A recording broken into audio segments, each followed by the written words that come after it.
mutunci da kyau. Na fara.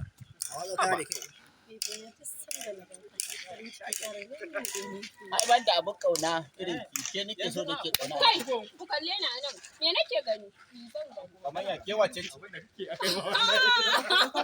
So, ka tuno ne ga ka ce mun wai wace ce? Ai wallahi tallahi kar ma ka fara. Dan ni na fi karfin ka ni ba irin wa'annan sa'an matan da za ku ringa kuna ku gama da su ku zo kuna nemo. Wallahi baka isa bani da kai ka. Bibi wai me ke faruwa ne waye wannan dan Allah? Sorry, don't put your mind.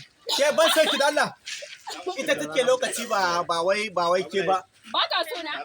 To ni ina son ka kuma zama da ni dole. Wanda ya sa ka farko ka zo ka ce kana so na shi zai sa yanzu ka zauna. Wai wani irin kyau ne da To wallahi baby akan ka yayin komai barin gaya maka. ba ma yake ce. Ba bari na Ne ka faru kai. Oh, ne irin kyakkyawa ne haka ake faɗa kai na. Sun ga hanci dan mu. Allah sun ga hanci.